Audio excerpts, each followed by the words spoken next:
Congress party అంటేనే మోసం, అబద్ధాలు. నిన్న కాక మొన్న మరణించిన మన్మోహన్ సింగ్ గారిని అడుగడుగున అవమానపరిచింది కాంగ్రెస్ పార్టీ. తెలంగాణ రాష్ట్రం ఏర్పాటు సందర్భంలో పార్లమెంట్ లో ప్రవేశపెట్టిన బిల్లు సందర్భంలో దేశ ప్రధానిగా ఉన్నటువంటి వ్యక్తి మన్మోహన్ సింగ్ గారు, సూపర్ పిఎం ఎవరు?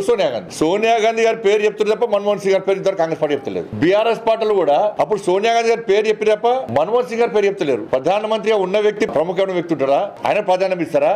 లేదు ఎలాంటి ప్రాధాన్యత లేని సోనియా గాంధీ గారికి ప్రాముఖ్యత ఇస్తారా, ప్రాధాన్యత ఇస్తారా? అర్థం చేసుకోవాలి మనం. అంటే పార్లమెంట్ లో ప్రధానమంత్రిగా ఉన్న వ్యక్తి మన్మోహన్ సింగ్ గారు. తెలంగాణ రాష్ట్ర ఏర్పాటుకు బిల్లుకు సహకరించింది, సపోర్ట్ చేసింది మన్మోహన్ సింగ్ గారు. కానీ ఎక్కడ మన్మోహన్ సింగ్ గారి పేర్లు కూడా ఒక రబ్బర్ స్టాంప్ గా తయారు చేసి సూపర్ ప్రైమ్ మినిస్టర్ గా ఇలా సోనియా గాంధీ చెల్లమనే ప్రయత్నం చేసింది. అట్లా ప్రజాప్రతినిధి విషయంలో సుప్రీంకోర్టు డిస్క్వాలిఫికేషన్ విషయంలో, అనర్హత విషయంలో సుప్రీంకోర్టు వెంటనే చేయాలని చెప్పిన తర్వాత మన్మోహన్ సింగ్ గారు ఏం చేసినట్టే దీనికి 3 months సమయం ఇద్దామని చెప్పి మన్మోహన్ సింగ్ గారు కొత్త ఆర్డినెన్స్ పట్టుకొచ్చారు. దాన్ని ఇదే రాహుల్ గాంధీ గారు మొత్తం చింపేసిండు. అందరూ చింపేసి అవమానపరిచిండు మన్మోహన్ సింగ్ గారిని. లాస్ట్ ఏమైంది?